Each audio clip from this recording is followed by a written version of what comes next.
Oke, selamat malam. Kembali lagi buat teman-teman semuanya. Saya ucapkan terima kasih dan informasi hari ini, kajian yang hari ini akan kita bahas adalah kenapa banyak yang memutuskan untuk kembali lagi bekerja di Hong Kong dalam mengejar mimpi dan cita-citanya.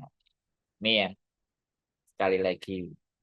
Kenapa masih banyak lagi? Kenapa kalau kita sudah pulang, ya kan? Habis pulang, terus di rumah buntu, tidak ada sesuatu yang bisa memberikan garansi di rumah. Oke, akhirnya kita balik lagi ke Hong Kong. Banyak sekali yang informasi X ke Hong Kong dan mengikuti pula yang non ingin, yang non X ikut berangkat ke Hong Kong.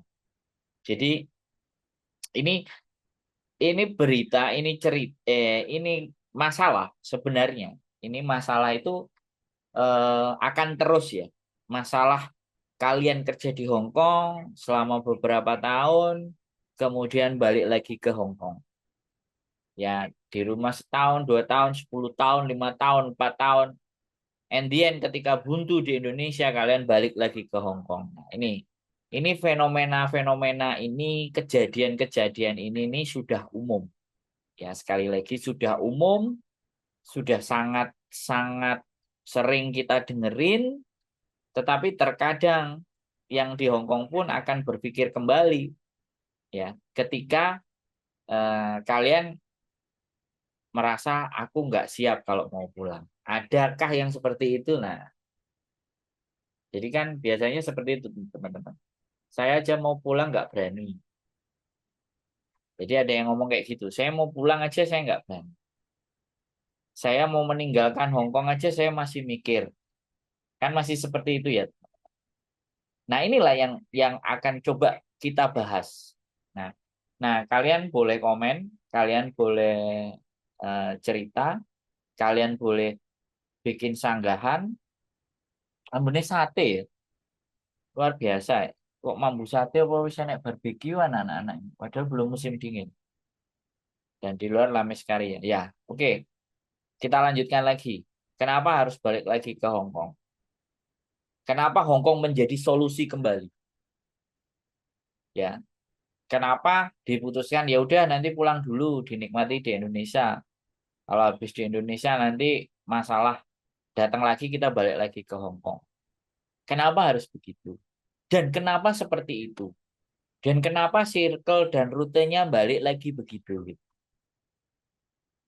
Ya, silakan coba mungkin dari teman-teman yang di Facebook atau teman-teman yang ada di YouTube sekali lagi boleh berkomentar, boleh bercerita atau mungkin menyanggah enggak kok kalau aku pulang los gak akan balik apapun yang akan terjadi.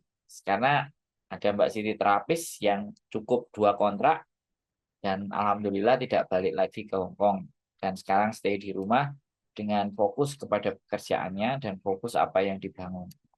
Apakah sebegitu ngerinya di Indonesia untuk mendapatkan rezeki begitu susah? Nah, itu loh. Ini yang kita akan bahas dan kenapa harus balik lagi ke Hong Kong. Nah, mungkin teman-teman ada sesuatu yang ingin dibicarakan atau teman-teman ada hal yang mau dikomentari. Nah, jadi kadang-kadang saya itu juga butuh hadir Kak Sandro karena kehabisan uang dan masih gak enak lanjutannya. Dihapus lagi sama Mbak Astuti Ermi ya. Jadi kehabisan uang. Oh, Mbak Iin hadir lagi. Kehabisan uang, benar. Saya tulis kehabisan uang. Kenapa kok kehabisan uang? Ya buat kebutuhan. Masuknya sedikit, keluarnya banyak kalau di Indonesia. Sederhana sekali ya. Jadi boleh ditulis lagi Mbak Astuti Emi, boleh. Jadi kenapa kita harus kembali lagi ke Hong Kong setelah kita merantau sekian lama? Kenapa nggak kita set setel bahwa kita cukup 2 kontrak, 3 kontrak, 5 kontrak atau bagaimana? Nah, jadi itu ya. Jadi ini menarik. Ini persoalan yang nggak akan ada habisnya. Dan persoalan ini akan terus. Dan saya akan mencoba membicarakan malam hari ini. Walaupun Seingat saya ya beberapa bulan yang lalu atau beberapa minggu yang lalu atau beberapa hari yang lalu teman-teman. Saya itu juga membahas kenapa sih kok kita balik lagi. Makanya disinilah yang menjadikan agent-agent itu semuanya tetap kaya lagi gitu. Karena kalian balik ke sini. Coba kalau kalian nggak balik ke sini, mereka nggak ada kerjaan teman-teman. Ngowos ya. Oke kita bahas satu persatu. Nah biasanya mindsetnya teman-teman ke luar negeri ini yang pertama itu adalah ingin punya aset ya. Ngomongnya kan sukses-sukses ya. Kita lebih detail aja. Ingin sukses-suksesnya apa? Punya rumah. Ini kadang-kadang alasan yang notabene-nya paling banyak ya ketika ditanya. Kenapa mau keluar negeri? Aku pengen rumah. Aku pengen bangun rumah. Ya. Aku ngontrak, uripku kayak gini-gini aja. Nggak bisa dan nggak kuat bangun rumah. Dan biasanya teman-teman berangkat ke Hong Kong itu karena melihat tetangganya kiri kanannya pada bangun rumah. Dan rumahnya bagus-bagus. Jadi hasil kerja dari Hong Kong itu seolah-olah terlihat sebagai rumah. Bahkan di grup curhatan semuanya atau grup apapun, grup itu ya menunjukkan bagus-bagusan menunjukkan rumahnya. Ya. Karena ketika sudah berhasil membangun rumah, wah kelihatan kerja. Mbak Renia, Siuce, Jebing, Belambangan. Jenenge kok tuwa sih, Mbak. Jeneng gue Sandro Egi Arifian, telung kalimat, telung kata, Mbak Renia, 1, 2, 3, 4, 4. Ya. Karena kesulitan finansial dan terbiasa lebih mudah cari rezeki di Hong Kong, luar negeri, dan tenaga kita masih laku. Oke, jawaban yang benar. Mbak Kiki, malam Mas Andro ikut nyimak aja. Lu kok nyimak? Boleh komen. Boleh nggak terima, boleh kritik, boleh saran, membuli pun boleh. Maki-maki di tempat saya pun it's okay. Walaupun itu tidak akan terjadi ya, karena penontonku kan keren-keren. Jadi, pertama adalah ingin punya rumah. Mbak Cahaya Cinta. Mbak Win Hayati win-win. Jadi pingin punya rumah, pingin beli sawah, ya kan? Pingin punya aset, bangun ruko. Karena mereka nggak punya tabungan dan usaha di rumah. Yes, boleh juga. Jawabannya Mbak Renia. Jadi orientasi teman-teman pada saat ke Hong Kong itu rumah. Ya. Dan kita sebenarnya tahu dan memang benar. Ya sekali lagi benar dan memang benar. Mbak Nur Laila nonton, terima kasih. Jadi kalau kita nggak punya rumah, itu seolah-olah di Indonesia itu kayak bagaimana gitu. Jadi rumah itu menjadi tolak ukur, makanya sandang, pangan, papan. Ya, karena kalian adalah wanita, punya anak, punya keluarga. Jadi ketika punya rumah, Mbak Lolita ini apa anaknya Nikita Mirzani namanya Lolita. Jadi punya rumah itu sebuah prestis ya. Sebuah prestis, sebuah harga diri yang harus dibayar di saat ketika kalian keluar negeri dan ketika bisa bangun rumah itu di sekitar tetangga kalian, masyarakat akan melihat, wah dia sukses di luar negeri. Itu landasan dasar, dasar pemikiran untuk punya rumah. Beli sawah kiri kanan atas bawah, oke. Ya kan, beli rumah, beli tanah, ya kan, beli pekarangan, beli sawah. Itu sebuah tingkatan prestis ya, buat kalian yang sudah di luar negeri. Nah, jadi seperti itu. Mengembangkan usaha masih, mumpung masih ada kesempatan kayak aku. Rumah dulu udah siap, ternyata masih ada kesempitanku jalani aja dulu. Nah, jadi sekali lagi saya bilang buat teman-teman semuanya. Ya, Mbak Cahaya Cinta kan pertama kali datang ke rumah memang mimpi sampean ke Hong Kong dan bisa rumah. Ya, pertama, ini kita bicara yang pertama. Sampean kan datang yang kedua, Mbak Cahaya Cinta. Mengembangkan bisnis dan usaha karena memang COVID. Ya, ditutup sekarang aja. Apa nggak dirimu yang nutup? Sama situ. Ya, kenapa nggak dua-duanya? Aku kan lagi live. Jadi kayak gitu ya, teman-teman. Masih ada kesempatan. Nah, jadi rumah itu adalah prestis, sawah dan aset itu prestis. Ketika sudah punya sawah, oke, dikerjakan sama suaminya, jalankan sama suaminya. It's okay ya, saya tidak akan menampilkan hal itu ya, karena itu memang mimpi besar kalian di awal. Selamat malam Mas Sandro, aku pingin buat rumah, pingin punya usaha di Indomas. Oke, silakan. Jadi rumah. Nah, setelah rumah, semua. Terus alasan lagi yang kedua, anak saya masih pingin sekolah. Ya. Jadi kalian ingin membangun investasi di anaknya. Anaknya menyekolahkan anaknya tinggi-tinggi. Jadi itu motivasi yang kedua. Nanti kita bahas. Setelah motivasi itu, terus kenapa kok terjadi hal yang tidak kita inginkan. Hal yang kenapa kita masih tetap merasa nggak cukup dan harus balik lagi. Ya, terus itu ya. Jadi rumah anak. Dan anak itu sampai akhirnya lulus kuliah. Ya. Nah, ketika merasa lulus kuliah, nah, saya lagi live. Jadi kalau saya live saya nggak ngangkat telepon. Ya. Jadi seperti itu ya teman-teman. Nah, jadi ketika kalian kuliah, nah mengkuliahkan anaknya ke kalian kuliah, menyekolahkan anaknya, berpendidikan semuanya. Jadi semua dana dialokasikan untuk ke sana dan kebutuhan sehari-hari. Kalau ataupun untuk nabung dan buat diri kalian sendiri itu kalian sisihkan. Nah, satu itu.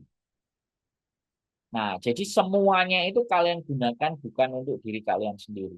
Diri kalian sendiri itu sudah selesai terakhir-terakhir di ujung-ujungnya kontrak atau justru ketika semuanya sudah selesai kalian pulang. Nah, setelah pulang ternyata kok kayak gini lagi, umurku masih masih oke. Kemarin itu ada 3 orang, umurnya 49, 48, 51, 52. Nelpon saya lagi pingin balik ke Hong Kong. Come on guys, apa yang salah? Ya kan? Apa yang hendak kita bahas ini buat teman-teman semuanya yang mau, yang masih ada di Hongkong, karena penontonku rata-rata kan masih di Hongkong, untuk kita persiapkan itu semuanya bagaimana ya. Saya selalu akan membahas tentang masa depan, saya selalu semangat ketika membahas masa depan, lepas mau dipakai mau enggak didengarkan apa enggak, saya tetap semangat aja membagi sesuatu apa yang ada di dalam benak dan pikiran saya ya. Jadi seperti itu ya teman-teman. Oke, kita kita kasih tahu aja saya lagi live. Jadi tolong tidak. Woi,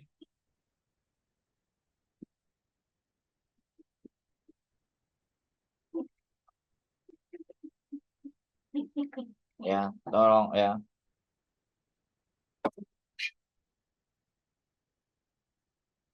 Jadi kayak gitu ya teman-teman.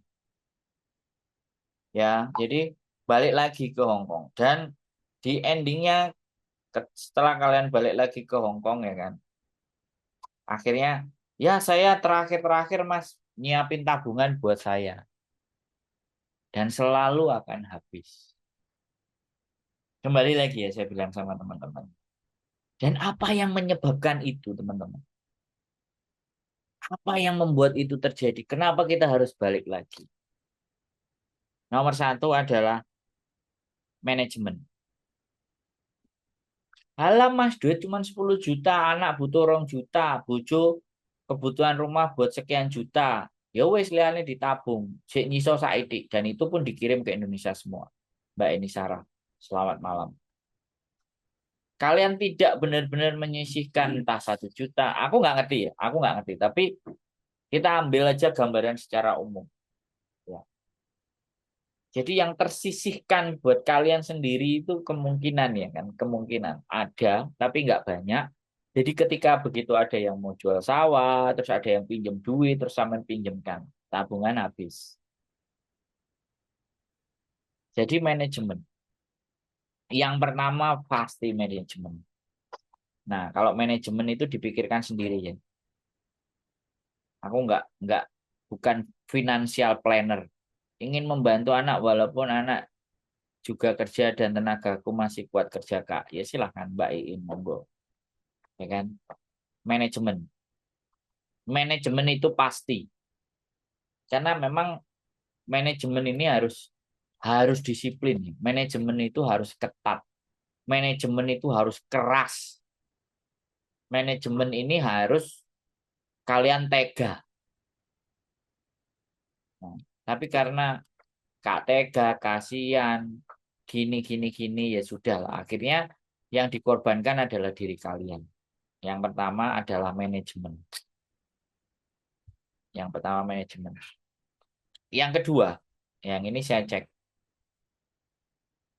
memberdayakan suami atau memberdayakan keluarga. Nah, ini biasanya banyak yang keliru, banyak yang salah, banyak cerita yang nggak bagus. Tapi ada juga cerita yang bagus. Saya tidak menampilkan ya. Memberdayakan keluarga ini misalnya modalin suami, modalin adik ipar, ya modalin kakak sendiri, atau modalin apa yang bisa buat usaha bareng. Ini dari yang berhasil sama yang nggak berhasil, jauh lebih banyak yang nggak berhasil. Memberdayakan anggota keluarga. Ini sebenarnya kalian sudah punya, Mbak Nurlaila, Mbak Lolita. Jadi kalian sudah mencoba untuk memberdayakan keluarga. Tapi mungkin keluarganya kurang ajar.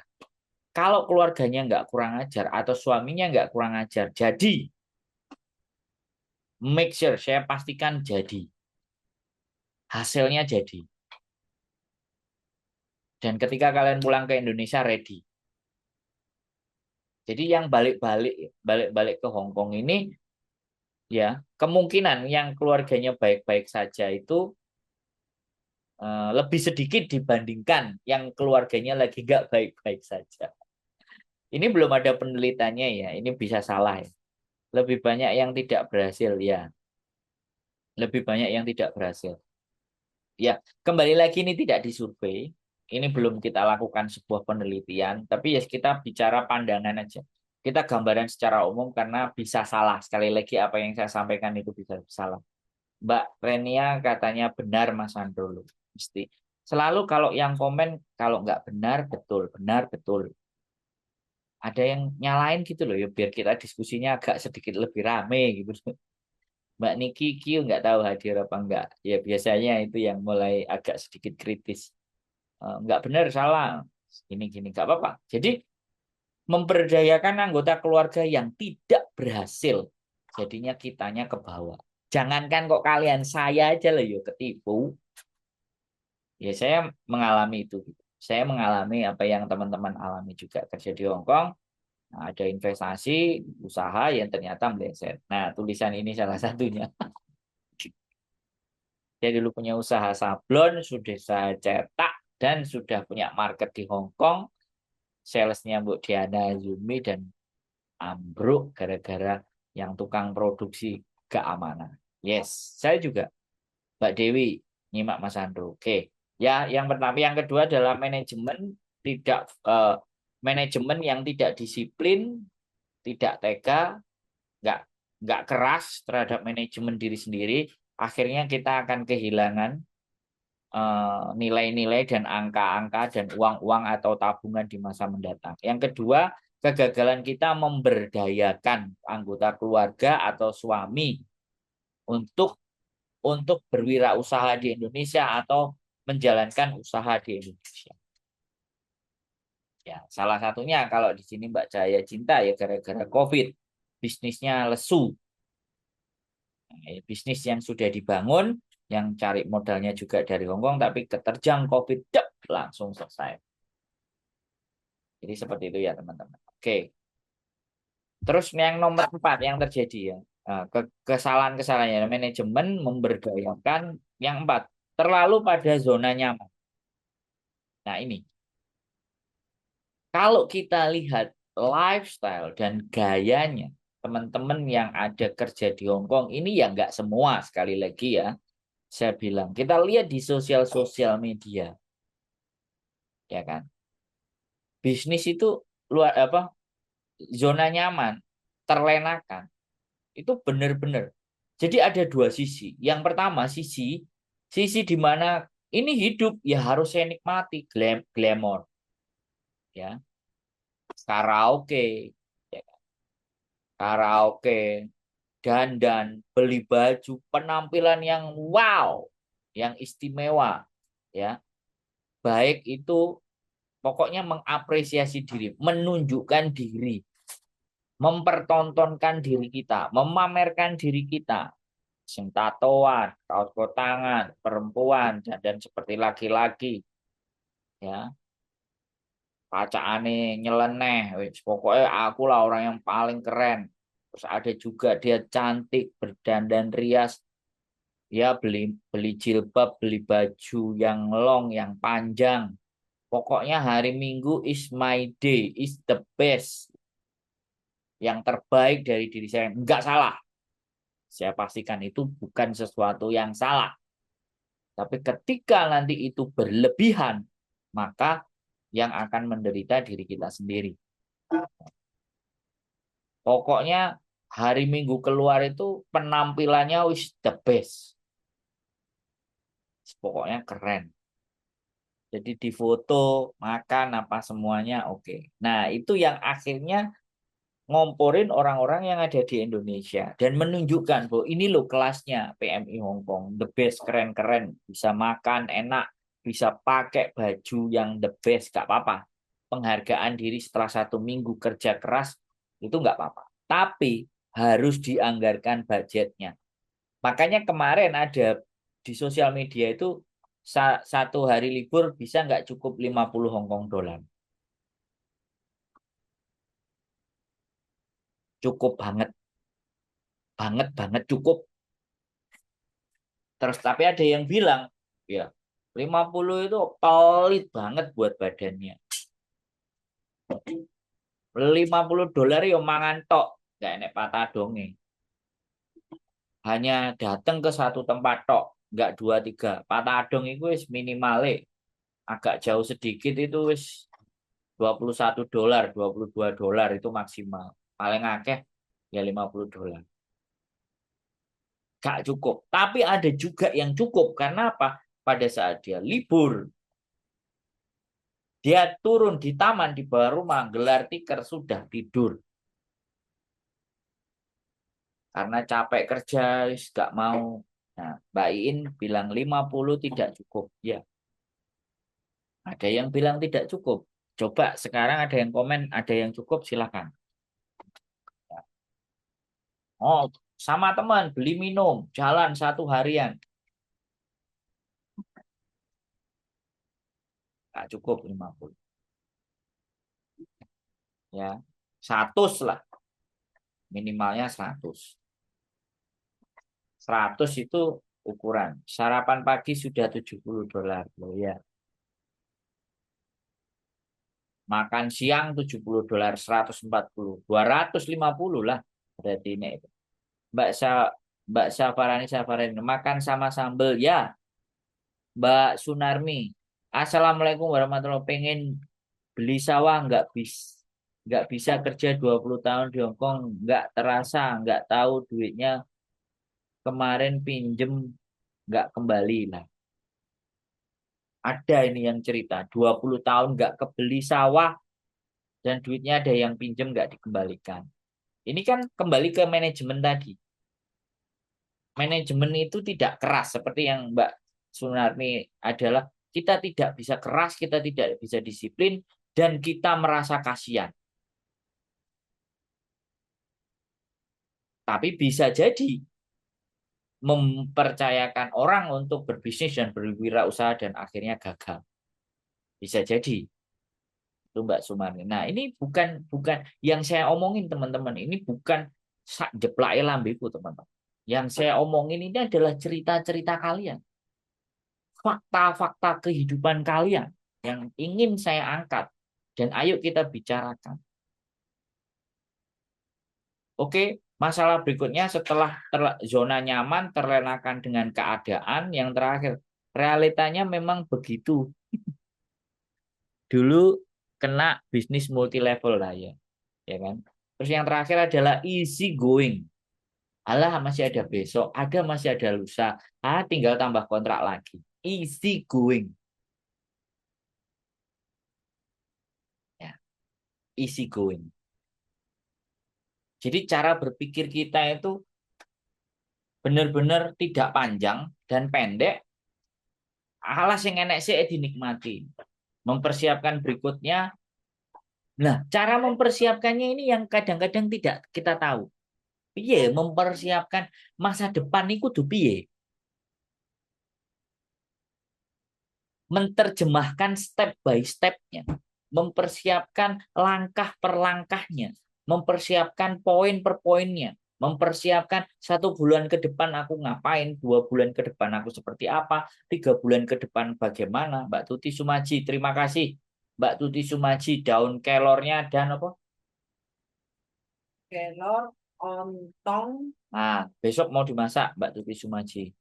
Daun kelor, ontong. Jadi kemangi. Oh, kemanginya sudah selar, sudah habis tadi. Di sambal tempe enak sampai bobotku muda. Nah, jadi berpikirnya untuk mempersiapkan step by stepnya ini lo nggak dapat. Opo sing tak siap no di Indonesia itu apa? Tak like di FB juga Mas wis, monggo terserah. Like-nya itu nggak penting, Mbak. Yang penting, ya, sekali lagi yang penting itu apa yang saya sampaikan itu teman-teman itu memahami dan bertindak. Aku kudu lapo. Bulan depan aku kudu piye? Bulan depan tabunganku piro? Bulan depan opo sing tak persiapkan dulu. Ibaratnya menyusun puzzle. Nah, bojoku komen minum obat lagi. Kok obat lagi. Obatnya udah disiapin ya, teman. Diingatkan sama istri. Kalau hadapi bos cerewet, gimana ya, Pak? Wah, apa lagi pertanyaannya? Super cerewet. Ntar ya, teman-teman. Sudah di warning sama bojo untuk minum obat. Nah, saya harus minum obat ya. Mbak Avi seneng JJ malamku baru gabung. Nah, iki sing biasanya rodok ngeyel, ayo rodok ngekei omongan, ayo. Mbak Demit Laros, wah metu kabeh iki wong-wonge. Jadi kayak gitu ya, teman-teman. Ya. Eh, kita itu memikirkan step by step, memikirkan rencanaku bulan depan apa yang tak kerjain dulu. Rencanaku 2 bulan bagaimana, 3 bulan bagaimana, 4 bulan progresnya seperti apa. Dan itu yang mungkin kelemahan. Yang itu mungkin. Terus dinikmati lah. Duit iki ulan iki ngumpulnya 1 juta, duit iki ngumpulnya 30 juta. Manut masih sama Fuyan. Ya, gak manut ya bahaya, Mbak. Wih, gue ngentut nih ya. Goblok ngentat, ngentut ya. Mbak Mukti, santun malam Mas Andro, malam hadir nyimak. Ya, bismillahirrahmanirrahim ya. Sorry ya, teman-teman minum obat dulu. Ah, mudah-mudahan sembuh.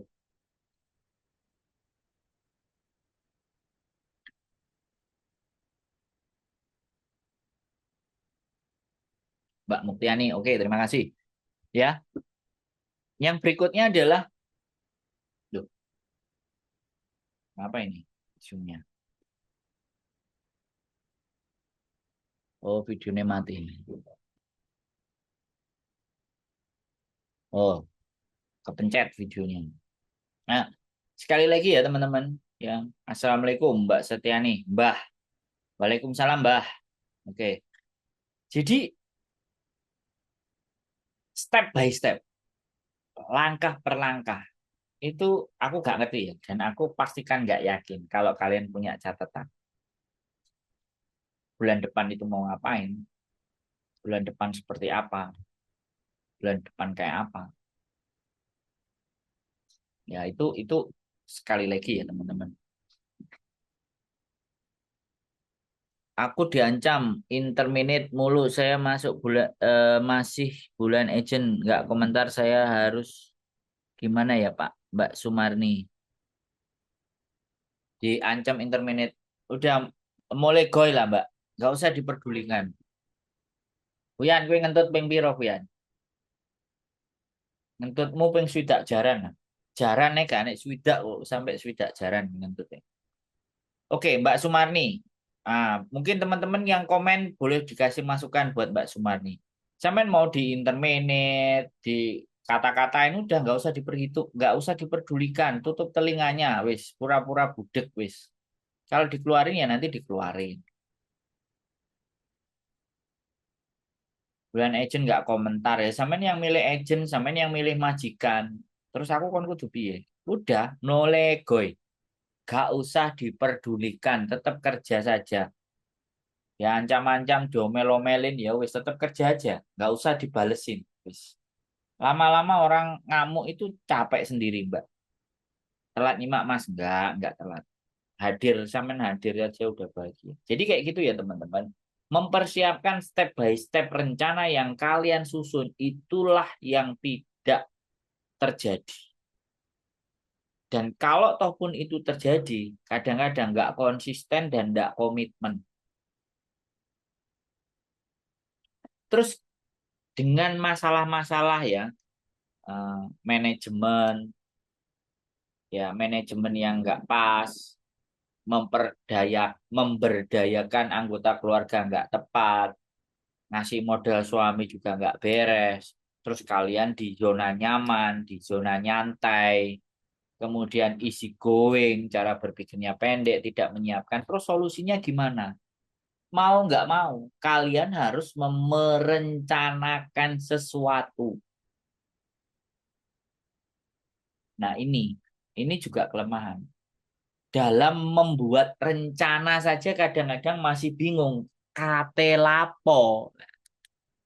Kebanyakan nggak mampu otak kita planning terlalu jauh ke depan. Bisanya hanya mengumpulkan sambil menikmati prosesnya baru eksekusi. Nah, nih mengumpulkan menikmati proses baru eksekusi. Tidak ada proses belajarnya. Hanya menikmati proses. Tidak belajar manajemen dalam apa yang akan dieksekusi, apa yang mau direalisasikan. Misalnya, ya kan? Misalnya, contoh, ya, kalian mau bikin usaha, ya, ternak ayam, mulai berpikir kandangnya, mulai berpikir kebersihannya, ya, pemasarannya, ya, kan? Kemana. Ngepak, nanti kalau saya di interminate harus gimana? Apa lapor polisi? Nggih, Pak, ya. Bukan kalau di interminate, kalau sampai diusir, Mbak. Tonton konten saya, Mbak. Tonton konten saya yang diusir. Untuk Mbak Sunarmi, hadapi Mbak, masih rezeki kita apapun masalahnya, Allah akan melindungimu, Mbak. Perbanyak doa, istighfar, dan sholawat semangat Mbak Sumarti. Mbak Sumarti disemangati oleh Mbak Astuti Emi. Terima kasih Mbak Astuti. Wah, ada penyanyi, pebisnis mochi. Wah, keren. Saya membahas tentang masalah persiapan masa depan ayam. Ini sekarang daripada bisnis ayam, kita membicarakan yang ada di konten ini namanya Mbak Silvi Damayanti bisnisnya mochi yang dicokot isokres. Kita bicara ya. Jadi kalau kita mau berjualan, teman-teman, kita bicara jualan mochi. Kita nggak usah mikirin yang ternak ayam. Wah, ternak ayam modalnya terjadi. Bisnis mochi. Nah, bisnis mochi kan kalian setelah membuat marketnya kemana? Bagaimana memasarkannya? Dan bagaimana mengemasnya yang cantik? Dan bagaimana mochi ini bisa tahan 2, 3 hari, 4 hari? Seperti apa? Saya harus berpikir. Nah, setelah berpikir kemudian dibuat, dimasukkan kulkas sehari, 2 hari, 3 hari, ditester. Ditampuri bahan apa? Nah, kita nonton YouTube, nonton Facebook, nonton apapun ya yang isinya tentang bagaimana makanan itu rasanya tetap sama tetapi bisa bertahan agak lebih lama. Nah, solusinya kayak gimana? Dipasarkan kemana? Dan bagaimana memasarkan? Dan apakah ketika saya memasarkan itu laku? Yang dipikir itu. Fokus yang dipikirin itu aja, membuat produk. Terus saya ngomong lagi ya teman-teman. Di Indonesia itu kan banyak daun pepaya yang sederhana-sederhana aja, ya kan. Saya pernah ngelihat seseorang yang ternyata memang senangannya bisnis kuliner, bisnis makanan ayam bakar, bikin di Indonesia, kemudian dipromosiin di Hong Kong, ditawarkan di Facebooknya teman-teman di Hong Kong. Temukan sesuatu yang kalian gampang dan bisa dan mulailah dari sekarang. Kemarin itu juga ada di kalau nggak salah Kowloon B. Itu bumbunya sate, teman-teman. Jadi tinggal bumbu sate dijual kiloan, diplastikin, nanti tinggal tinggal diaduk aja. Kadang ada yang sama satenya. Nah, yang sama satenya ini ternyata tidak tahan. Tapi kalau bumbunya ini kan bisa nanti masih kering kan, masih dalam bentuk serbuk. Bawa di sini dikasih air, dibeliin daging sendiri kan, terus diolah dagingnya, dibakar sendiri, jadilah bumbu sate the best Ponorogo. Enak asli. Dan kitanya jadi makelarnya. Kita jadi salesnya. Kalau bumbu pecel kan wis sak dua brek. Oh, ada Mbak Titin Catin. Facebooknya ganti jeneng. Jadi daun pepaya, eseng-eseng daun pepaya, keripik daun pepaya, ya kan. Oseng daun pepaya, ya kan. Sambal goreng daun pepaya. Bu, daun pepaya itu di model opo aja, dirakit opo ae. Daun pepaya juga direbus, kemudian divakum, kemudian agak dikeringkan untuk bahan kalau bikin eseng-eseng. Udah, hal yang sederhana. Keripik, beluntas, apa semuanya. Dicoba. Mudah-mudahan ya, mudah-mudahan anak Mbak Ana Taipo hadir. Ya. Dan yang menjadikan usaha itu nggak jalan dan nggak dibawa ke Indonesia.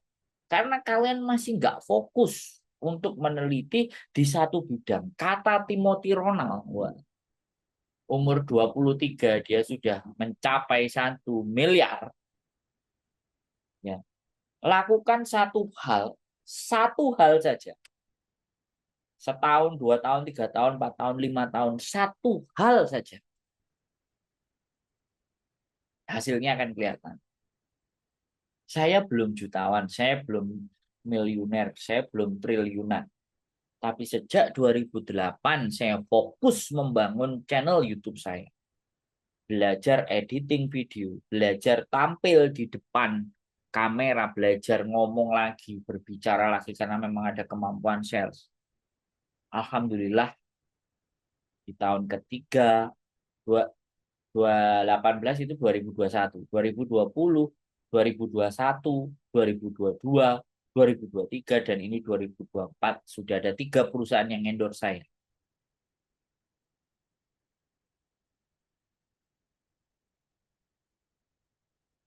teman-teman. Padahal nek dilihat editingnya itu loh nggak ada. Aku cuman ngomong kayak gini aja, tapi tak omong terus. Fokus ya. Sekali lagi contoh-contoh di Hongkong yang fokus Mbok Meme, Joy Skylight, yang baru-baru ini Yat Yisam fokus, VPMI fokus. Fokus mereka mencari berita-berita, dirangkit-rakit, diomong, diomong-omong-omong-omong, kalian nonton. Good idea, Mas. Makasih dapat wawasan. Ya, daun luntas, kering tempe. Kering tempe itu di macam-macam. Gadung. Kalau ada yang ngomong kayak gini, ada yang ngomong, lah Mas, di luar kan ya sudah ada jualan, sudah ada banyak yang ngirim kayak gitu. Market Anda itu banyak. PMI Hong Kong itu 200.000. Sorry itu saya, aku ngomong lagi. Bisnis ya teman-teman. Bisnis yang nggak karu-karuan. Itu jualan dildo. Manuk-manukan. Kalian lihat. Jual manuk-manukan itu loh laris. Dan ada yang beli. Kita nggak membicarakan sesuatu yang dijualnya loh. Tapi kita melihat dia itu bisa melihat potensi pasar. Saya dulu membidik sablonan kaos ini. Kalau kalian boleh tahu, sekali lagi, omset itu orderan aja yang dari Hong Kong dengan salesnya satu buat Diana aja. Itu kalau dihitung bisa mencapai 120.000 Hong Kong dolar omset. Kalau Badine cuma 10% misalnya dikumpulkan 12.000 Hong Kong dolar. Tapi itu dalam jangka waktu berapa lama? Sekarang juga ada yang sablon-sablon itu. Mesin saya masih ada teman-teman. Kalau kalian mau melanjutkan, saya masih punya mesinnya dan saya jual mesinnya. Bisa aku gak enek uang, wis mending siapa aja nanti yang mau melanjutkan. Kayak luntas, kayak sing rasanya aneh-aneh gitu. Kayak dikasih barbeque, bumbu barbeque apa. Mas Rio itu jual-jualan pentol. Ya, botok ya kan teman-teman, pepes itu ada yang jual. Enak Mbak Renia selalu membelikan saya di mongkok 32 itu buat makan nasi. Ah, oh Samsipo bukan mongkok. Mbak Renia itu pepes ya teman-teman, dari Indonesia, pepes dari Indonesia. Wis tak omong nae, sing ngedol jenenge Mbak Wijiati Supari. Lemete ya enak, lemet tuh digawe guys. Wis ayo saingan mendut, wis opo lah, jago-jagoan kalian bikin makanan. Sale pisang. Oh, yang Mbak Mila itu apa? Sing usaha keripik, keripik pare. Lah, enek keripik pare. Kalau di Malang itu ada keripik nangka, kemasannya semuanya keripik pare. Stay buat pengalaman. Saya Pak buat pengalaman. Jadi kayak gitu. Keripik pare. Nah, apa meneh sing gorong enek nanti pepaya dijajal, pepaya didadekno keripik piye? Bumbu rujak. Nah, wis gado-gado. Gado-gado belum ada. Belum ada ya, Fuyan? Ada di toko Indonesia, tapi rasanya nggak enak, setengah tengi. Aku punya yang bikin. Siapa yang mau masarin silakan. Aku sekakean yang dipasarin teman-teman. Ada bumbu gado-gado, sambal botolan, wis wake, sambal teri, sambal cumi, wis fokus aja. Coba aja produk satu atau dua, wis lakukan terus. Saya posting iku aja jago. Suwe-suwe wong kan kenal. Aku ya ngomong wong ganteng sak donya, wong ganteng sak donya, wong ganteng sak donya kabeh akhirnya ngomong ya wong ganteng sak donya. Mbak Susigo, adikku di Hongkong 4 tahun sudah bisa bangun rumah, punya modal, sekarang jualan online singkong Thailand. Lumayan kadang sehari 20 kilo, lumayan juga. Nah, adik sampean oke, sampeannya piye Mbak Susi? Oh, sampean dadai kok aman, tinggal Mas Arno. Nah, boleh. Oke, Mbak Susi, kita wawancarai nanti. Olahan singkong. Nah, singkong itu kasava, teman-teman. Nah, singkong itu gimana caranya ngolahnya jadi enak, renyah. Saya kemarin kita di toko Indonesia kan Mbak Cynthia Putri, selamat malam. Ada yang singkong di plastiki enak ya. Enak teman-teman, singkong di plastiki. Nah, singkong pedas. Terus ada yang dendeng paru-paru. Ah, yo wis. Wah, wis. Dendeng paru-paru, keripik usus. Oh, apa ae Indonesia sih nggak kena digawe. Tinggal niat nggak, mau nggak, terus bisa nggak konsisten. Coba aja deh, 6 bulan aja kalian jualan satu produk. 6 bulan kalian jualan satu produk tok atau dua atau tiga atau empat, ya itu aja yang kalian bahas. Mulai video nih, mulai konten nih, mulai sing tuku sampean KI. Pokoknya jangan pernah berhenti dulu sebelum 6 bulan. Nanti omsetnya kan lo moro-moro lumayan, lumayan, lumayan, lumayan. Oke, itu usulan saya untuk mempersiapkan biar kalian itu nggak balik lagi ke Hong Kong. Terus yang kedua, ya, yang bisa bahasa Mandarin, belanja melalui Taobao, wong Indonesia. Nah, belanja Taobao itu ya lumayan. Setelah belanja Taobao dikumpulkan, kirim paket ke Indonesia. Nah, di dalamnya kan banyak barang-barang Cina tuh. Buka bungkusannya ngomong aja, bungkusannya dibuka ben aman. Tapi barangnya hanya kabeh, cek plastikan ibaratnya. Campuri gombal-gombal terus dijual di Indonesia lagi. Ya itu perlu perhitungan yang matang. Kalau menjual barang lagi dari sini terus ke Indonesia. Pelajari, ada satu anak yang saya mungkin nggak sebutin, dia fokus produk Cina, nawari sampai akhirnya dia punya sales yang delivery. Masih main di Hong Kong. Kasus rame-ramenya transaksi di Mongkok, transaksi di San Sipo. Nah, itu kan kasus kemarin marak-maraknya teman-teman sudah bisa ngepul. Nah, itu juga bisa. Kita omong kabeh rek. Di sing kemakan sama sampean yang mana?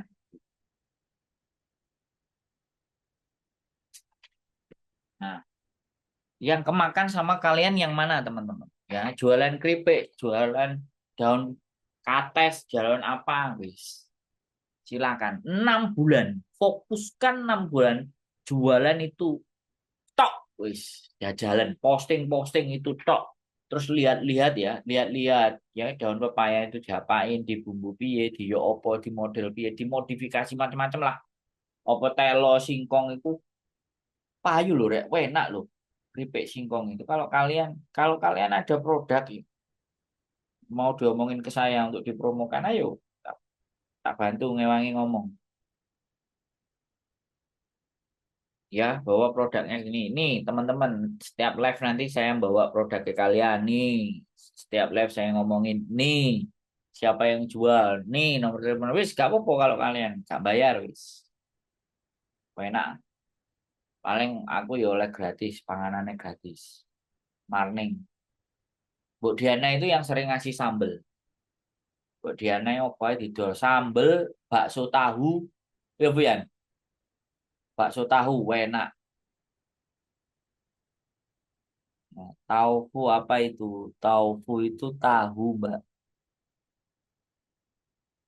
Bakso tahu. Walaupun sudah banyak orang jualan bakso tahu, nggak apa-apa racikannya sama sendiri coba. Nggak apa-apa orang jualan pentol, oke nggak apa-apa coba, ya kan? Nggak usah nggak usah pesimis bahwa rugi, nggak usah. Keripik pare, terus keripik apa meneh kemarin Pian? Ada kok ya? Hah? Hah? Oh jamur, keripik jamur nih ya, nah boleh jamurnya nang ndi ya? Jadi jamurnya akeh nang desa. Bakso tahu. Iku hobiku, seneng aku bakso tahu. Wis intine wakeh lah. Dan perlu action. Nanti kalau kalian sudah jualan 1 bulan, 1 bulan ya, 1 bulan.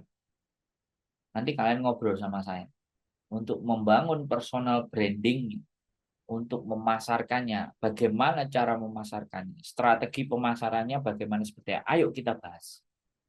Wis, lebih mengerucut. Wis.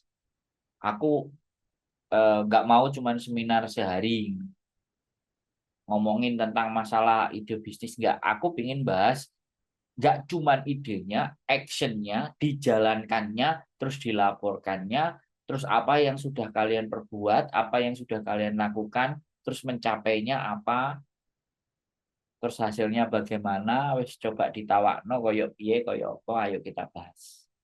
Saya akan bahas banyak hal, mudah-mudahan materinya, tuh bojoku silite gak percaya mentut